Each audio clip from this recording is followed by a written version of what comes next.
আসসালামু আলাইকুম।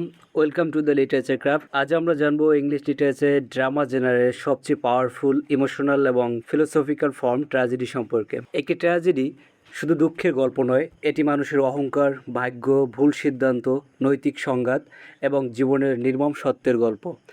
এখানে একজন নায়ক থাকে যে হয়তো মহান, সাহসী বা ক্ষমতাবান, কিন্তু তার কোনো একটি ভুল অথবা ভাগ্যের নির্মম পরিহাস শেষ পর্যন্ত তাকে ধ্বংসের দিকে নিয়ে যায়। আর সেই ধ্বংস দেখে দর্শকের মনে জন্ম নেয় ভয়, করুণা এবং গভীর মানবিক অনুভূতি। What is tragedy? Tragedy is a form of drama that presents the suffering, downfall, or destruction of a heroic or important character because of fate, moral weakness, or tragic flaw. সহজ ভাষায় বলতে গেলে ট্র্যাজেডি হলো এমন এক নাটক যেখানে প্রধান চরিত্র কোনো ভুল, দুর্বলতা, ভাগ্য অথবা সামাজিক সংঘাতের কারণে ধ্বংসের দিকে চলে যায়। গ্রিক দার্শনিক অ্যারিস্টটল তার ফেমাস বুক পয়েটিক্সে ট্র্যাজেডিকে সংজ্ঞায়িত করেছিলেন এভাবে যে tragedy is an imitation of an action that is serious, complete and of a certain magnitude. তিনি বলেন ট্র্যাজেডির মূল উদ্দেশ্য হলো ক্যাথারসিস সৃষ্টি করা। এই যেখানে ক্যাথারসিস মানে হলো দর্শকের মনে ভয় এবং করুণার মাধ্যমে মানসিক পরিশুদ্ধি তৈরি হওয়া। তো আমরা এখন এই ট্র্যাজেডির হিস্টোরি সম্পর্কে জানব। এই ট্র্যাজেডির উৎপত্তি হয়েছিল অ্যানশিয়েন্ট গ্রিসে প্রায় খ্রিস্টপূর্ব ষষ্ঠ শতকে। এটি শুরু হয়েছিল Greek god of wine and fertility ডায়োনিসাসকে কেন্দ্র করে ধর্মীয় উৎসব থেকে।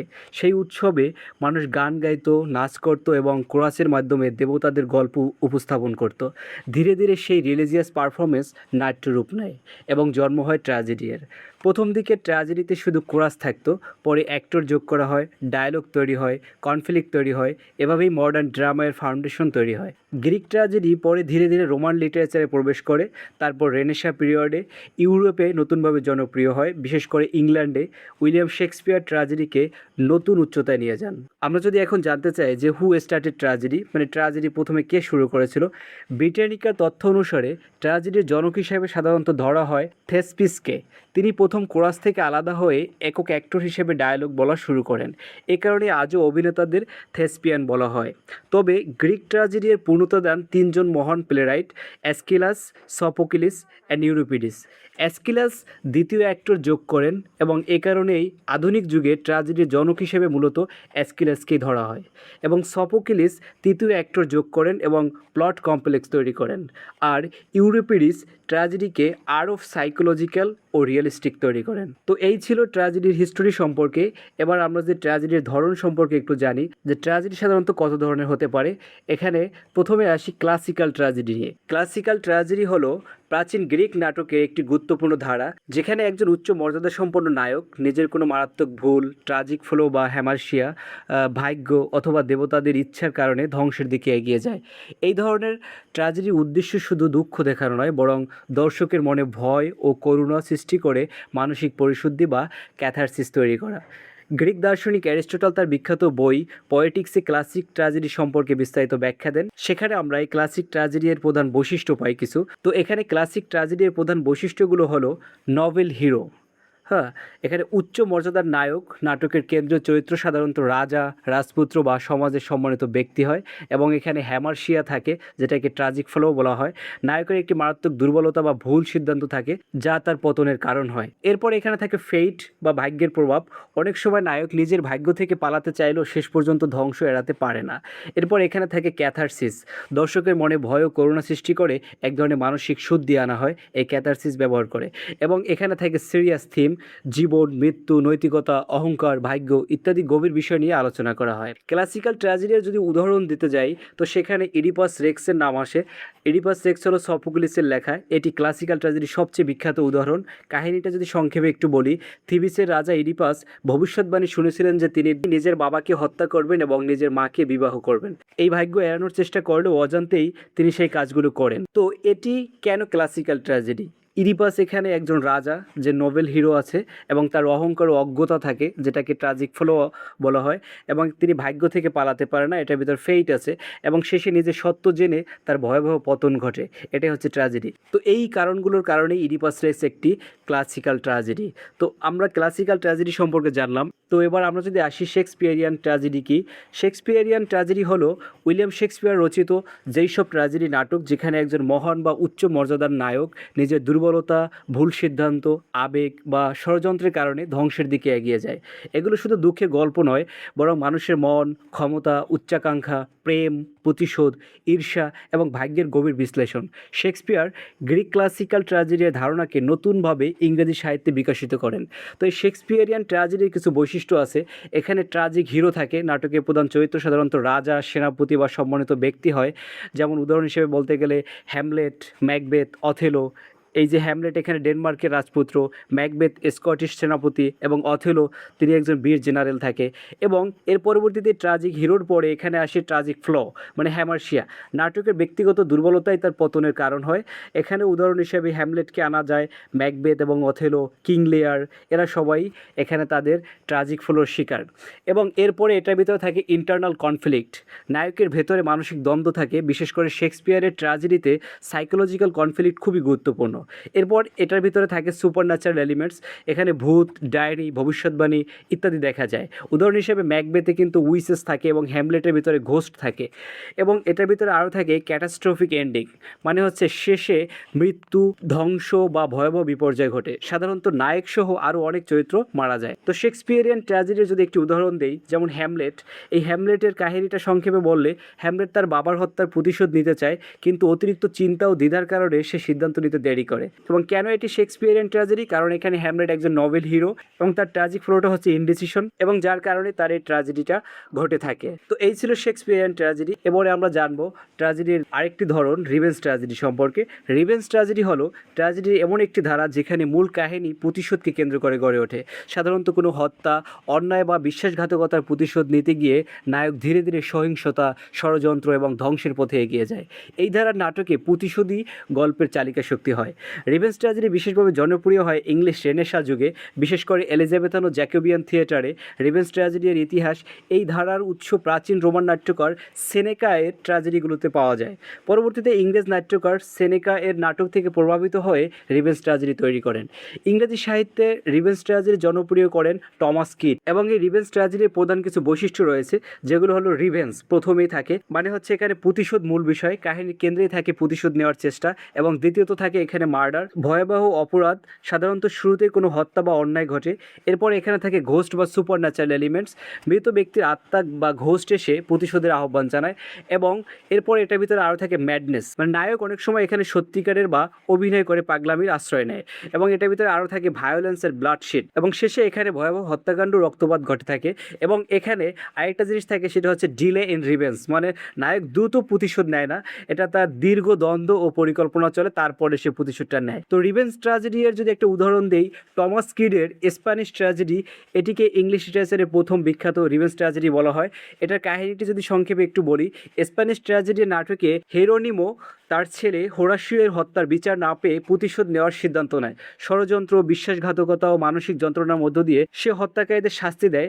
নাটকটি শেষে ভয়াবহ রক্তপাত ও বহু চরিত্রের মৃত্যু ঘটে, যা এটিকে ইংলিশ লিটারেচারের অন্যতম গুরুত্বপূর্ণ রিভেঞ্জ ট্র্যাজেডি তৈরি করে। তো কেন এটি রিভেঞ্জ ট্র্যাজেডি? কারণ এটা মার্ডার দিয়ে গল্প শুরু হয় এবং এটার ভিতরে রিভেঞ্জ কেন্দ্রীয় বিষয় থাকে, এবং এটার ভিতরে ম্যাডনেস ও ভায়োলেন্স আছে, এবং শেষে ভয়াবহ রক্তপাত ঘটে। তো এইগুলোই ছিল আমাদের রিভেঞ্জ ট্র্যাজেডি এর বৈশিষ্ট্য। এরপরে আমরা যদি পরবর্তী আরেকটা ধরন সম্পর্কে জানি, যেটা হচ্ছে ডোমেস্টিক ট্র্যাজেডি। ডোমেস্টিক ট্র্যাজেডি হলো ট্র্যাজেডির এমন একটি ধারা যেখানে রাজা, বাদশা বা বীর নায়ক নয়, সাধারণত মধ্যবিত্ত বা পারিবারিক মানুষের জীবন, সম্পর্ক, নৈতিক সংকট ও পারিবারিক বিপর্যয়কে কেন্দ্র করে ট্র্যাজেডি গড়ে ওঠে। অর্থাৎ এই ট্র্যাজেডির ঘটনা রাজপ্রাসাদে নয়, বরং ঘরের ভেতরে ঘটে। ডোমেস্টিক ট্র্যাজেডির উৎপত্তি মূলত এলিজাবেথান ও জ্যাকোবিয়ান যুগে জনপ্রিয় হয়ে থাকে এটা। এর মাধ্যমে নাট্যকাররা দেখাতে চেয়েছেন যে ট্র্যাজেডি শুধু রাজাদের জীবনেই ঘটে না, সাধারণ মানুষের জীবনেও ভয়াবহ বিপর্যয় আসতে পারে। তো এই ডোমেস্টিক ট্র্যাজেডির প্রধান কিছু বৈশিষ্ট্য আছে। এখানে আপনার প্রথমে থাকবে অর্ডিনারি ক্যারেক্টার্স, মানে নায়ক নায়িকা সাধারণ মানুষ হয়, যেমন ব্যবসায়ী, গৃহবধূ, মধ্যবিত্ত পরিবার, সাধারণ নাগরিক ইত্যাদি। এবং এটার ভিতরে ফ্যামিলি কনফ্লিক্ট থাকে, মানে পারিবারিক দ্বন্দ্ব, বিবাহ, বিশ্বাসঘাতকতা, প্রেম বা অর্থনৈতিক সমস্যা গুরুত্বপূর্ণ বিষয় হয়। এবং এটার ভিতরে আরেকটা থাকে এবং এটার ভিতরে আরও থাকে মোরাল ক্রাইসিস, মানে চরিত্ররা নৈতিক ভুল বা পাপের কারণে ধ্বংসের দিকে চলে যায়। এবং এটার ভিতরে আরও থাকে রিয়েলিস্টিক সেটিংস, মানে রাজপ্রাসাদের বদলে ঘরোয়া ও বাস্তব পরিবেশ দেখানো হয়। এবং এখানে আরও থাকে ট্রাজিক এন্ডিং, শেষে মৃত্যু, অপরাধ ও অনুশোচনা বা পরিবার ধ্বংস হয়ে যায়। এবং এই ডোমেস্টিক ট্র্যাজেডির যদি উদাহরণ দিতে যাই, সেটার ভিতরে আমরা পাই আর্ডেন অফ ফ্যাবারশাম। এটি সবচেয়ে বিখ্যাত একটি প্রাথমিক ডোমেস্টিক ট্র্যাজেডি। এটার কাহিনীটি সংক্ষেপে বললে, এই নাটকে ধনী ব্যবসায়ী টমাস আর্ডেনের স্ত্রী অ্যালিস আর্ডেন তার প্রেমিক মসবাইয়ের সঙ্গে মিলে স্বামীকে হত্যা ষড়যন্ত্র করে। বহু ব্যর্থ চেষ্টার পর তারা আর্ডেনকে হত্যা করতে সফল হয়, কিন্তু শেষ পর্যন্ত অপরাধ প্রকাশ পায় এবং জড়িত সবাই কঠোর শাস্তি ভোগ করে। এখন এটি কেন ডোমেস্টিক ট্র্যাজেডি? কারণ এখানে সাধারণত পারিবারিক ঘটনা এবং পারিবারিক জীবন কেন্দ্রিক বিষয় নিয়ে লেখা। এটার ভিতরে ম্যারিটাল বিট্রায়াল আছে এবং হাউস হোল্ড সেটিং ব্যবহৃত হয়েছে, এবং এটার ভিতরে মরাল করাপশন দেখানো হয়েছে। তো এই ছিল আমাদের ডোমেস্টিক ট্র্যাজেডি। এরপরে আমরা যদি মডার্ন ট্র্যাজেডি সম্পর্কে জানতে চাই, তো মডার্ন ট্র্যাজেডি হলো আধুনিক যুগের এমন একটি ট্র্যাজেডি যেখানে রাজা বা মহান নায়কের পরিবর্তে সাধারণ মানুষকে কেন্দ্র করে তার মানসিক সংকট, মানসিক চাপ, ব্যর্থতা, পরিচয় সংকট এবং জীবনের বাস্তব সমস্যাগুলো তুলে ধরা হয়। মডার্ন ট্র্যাজেডি দেখায় যে ট্র্যাজেডি শুধু রাজাদের জীবনে নয়, একজন সাধারণ মানুষের জীবনেও গভীরভাবে ঘটতে পারে। বিশেষ করে 19th and 20th সেঞ্চুরিতে এই ধারা জনপ্রিয় হয়ে ওঠে। মডার্ন ট্র্যাজেডির কিছু বৈশিষ্ট্য রয়েছে। এটার ভিতরে আপনি common man as a hero পাবেন। নায়ক সাধারণত মধ্যবিত্ত বা নিম্নবিত্ত মানুষ হয়, সে রাজা নয় বরং সেলসম্যান, শ্রমিক, সাধারণ পরিবার প্রধান, সমাজের সাধারণ ব্যক্তি ইত্যাদি। এবং এটার ভিতরে সাইকোলজিক্যাল কনফ্লিক্ট থাকে, মানসিক দ্বন্দ্ব, হতাশাও খুব গুরুত্বপূর্ণ, চরিত্রের ভেতরে ভাঙন থাকে। এবং এরপরে এটার ভিতরে থাকে সোশ্যাল প্রেশার, মানে সমাজ, অর্থনীতি, ক্যাপিটালিজম, ফ্যামিলি এক্সপেকটেশন ইত্যাদি চরিত্রের ধ্বংসের দিকে ঠেলে দেয়। এরপরে এটার ভিতরে আরও থাকে রিয়ালিজম, বাস্তব জীবনের সমস্যা তুলে ধরা হয়। এবং শেষে থাকে ট্রাজিক এন্ডিং, মানে শেষে মৃত্যু, মানসিক ভাঙ্গন, ব্যর্থতা বা জীবনের স্বপ্ন ধ্বংস হয়ে যায়। আধুনিক নাট্যকার আর্থার মিলার বলেন, ট্র্যাজেডির নায়ক শুধু রাজা হতে হবে এমন নয়, সাধারণ মানুষও ট্র্যাজিক হিরো হতে পারে। তার বিখ্যাত প্রবন্ধ ট্র্যাজেডি অ্যান্ড দ্য কমন ম্যানে তিনি এই ধারণা ব্যাখ্যা করেন। তো আমরা যদি মডার্ন ট্র্যাজেডি একটি উদাহরণ দিই, যেমন ডেথ অফ এ সেলসম্যান, এটি সবচেয়ে বিখ্যাত মডার্ন ট্র্যাজেডি।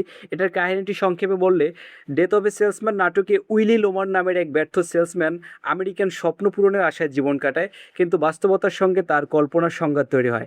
অর্থনৈতিক ব্যর্থতা, পারিবারিক হতাশা ও আত্মসম্মানের সংকটে সে ভেঙে পড়ে। শেষ পর্যন্ত উইলি আত্মহত্যা করে, যা আধুনিক মানুষের মানসিক ট্র্যাজেডিকে প্রকাশ করে। তো এইটি কেন মডার্ন ট্র্যাজেডি? কারণ এখানে সাধারণ মিডল ক্লাস হিরো থাকে এবং সাইকোলজিক্যাল ব্রেকডাউন আছে, এবং সমাজ ও অর্থনৈতিক চাপ খুব গুরুত্বপূর্ণ এখানে ভূমিকা পালন করে, এবং তার স্বপ্নভঙ্গ তার পতনের কারণ হয়ে দাঁড়ায়। তো এই ছিল আমাদের মডার্ন ট্র্যাজেডি। এরপরে আমরা যদি রোমান্টিক ট্র্যাজেডি সম্পর্কে একটু জানতে চাই, তো রোমান্টিক ট্র্যাজেডি হলো এমন একটি ট্র্যাজেডি যেখানে প্রেম, আবেগ, কল্পনা, ব্যক্তি স্বাধীনতা এবং আদর্শবাদ প্রধান বিষয় হয়ে ওঠে, কিন্তু শেষ পর্যন্ত সেই প্রেম বা আবেগ ধ্বংস, মৃত্যু বা বিচ্ছেদের মাধ্যমে ট্র্যাজিক পরিণতিতে পৌঁছায়। এই ধরনের ট্র্যাজেডিতে মানুষের গভীর অনুভূতি ও ইমোশনাল কনফ্লিক্ট সবচেয়ে গুরুত্বপূর্ণ। রোমান্টিসিজম আন্দোলনের প্রভাবে রোমান্টিক ট্র্যাজেডি বিশেষ করে জনপ্রিয় হয়ে ওঠে 18 ও 19 সেঞ্চুরিতে। রোমান্টিক ট্র্যাজেডির কিছু বৈশিষ্ট্য যদি আমরা আলোচনা করি, এখানে আপনার প্রথমে থাকবে লাভ অ্যাজ এ সেন্ট্রাল থিম, মানে এখানে প্রেম কাহিনীর মূল চালিকা শক্তি থাকবে, এবং এটার ভিতরে স্ট্রং ইমোশন থাকবে, অতিরিক্ত আবেগ, কল্পনা ও ব্যক্তিগত অনুভূতি গুরুত্ব পায়। এবং এটার ভিতরে conflict between love and society থাকবে, প্রেমের সঙ্গে সমাজ, পরিবার, রাজনীতি বা ভাগ্যের সঙ্গত তৈরি হয়। এবং এটার ভিতরে আইডিয়ালিজম থাকে, নায়ক নায়িকা আদর্শবাদী ও আবেগপ্রবণ হয়। এবং এটার ভিতরে লাস্টে থাকে ট্রাজিক এন্ডিং, এবং শেষে আপনার বিচ্ছেদ, মৃত্যু বা আত্মত্যাগ ঘটে থাকে। তো আমরা এই রোমান্টিক ট্র্যাজেডি যদি উদাহরণ দিতে যাই, তো সেখানে রোমিও অ্যান্ড জুলিয়েটের নাম আসে। তো এটি সবচেয়ে বিখ্যাত রোমান্টিক ট্র্যাজেডি, এটি উইলিয়াম শেক্সপিয়ারের রচিত। তো এই রোমিও অ্যান্ড জুলিয়েট নাটকের ভিতর দেখা যায় কি, দুই শত্রু পরিবারের সন্তান হলেও একে অপরকে তারা ভালোবাসে, কিন্তু পারিবারিক বিরোধ ও ভুল বোঝাবুঝির কারণে শেষ পর্যন্ত দুইজনই মৃত্যুবরণ করেন। তো এটি কেন রোমান্টিক ট্র্যাজেডি? কারণ এখানে আপনার প্রেম কেন্দ্রীয় বিষয় হয়, এবং এটার ভিতরে ইন্টেন্স ইমোশন আছে, এবং সোসাইটি ভার্সেস লাভ কনফ্লিক্ট দেখা যায়, এবং শেষে ট্র্যাজিক ডেথ দিয়ে সমাপ্তি হয়। তো এই ছিল আমাদের ট্র্যাজেডির ধরন নিয়ে। এরপরে আমরা যদি ট্র্যাজেডির ক্যারেক্টারিস্টিক্সগুলো যদি একটু আলোচনা করি, তো একটি ট্র্যাজেডিতে সাধারণত যেসব বৈশিষ্ট্য দেখা যায় সেটার ভিতরে আপনি পাবেন ট্র্যাজিক হিরো, নায়ক সাধারণত গুরুত্বপূর্ণ বা সম্মানিত ব্যক্তি হয়, এটার ভিতরে হ্যামারশিয়া থাকে, মানে নায়কের ট্র্যাজিক ফ্লো বা দুর্বলতা থাকে, এবং এটার ভিতরে ডাউনফল থাকে, মানে শেষে হিরোয়ের পতন ঘটবেই। এবং এর ভিতরে কনফ্লিক্ট থাকে, ইন্টারনাল এবং এক্সটার্নাল কনফ্লিক্ট থাকে, এবং এটার ভিতরে ক্যাথারসিস থাকে, মানে হচ্ছে দর্শকের মনে পিটি এবং ফিয়ার সৃষ্টি করা। এবং এটার ভিতরে ফেট অ্যান্ড ডেস্টিনি থাকে, মানে ভাগ্য গুরুত্বপূর্ণ ভূমিকা পালন করে, এবং এটা সাধারণত সিরিয়াস টোন ব্যবহার করা হয়ে থাকে।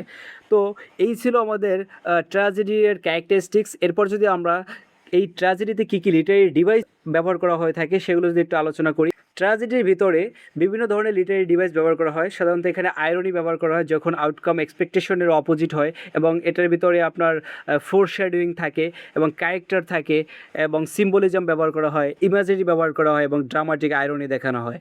তো এই ছিল আমাদের লিটারি ডিভাইস ইন ট্র্যাজেডি।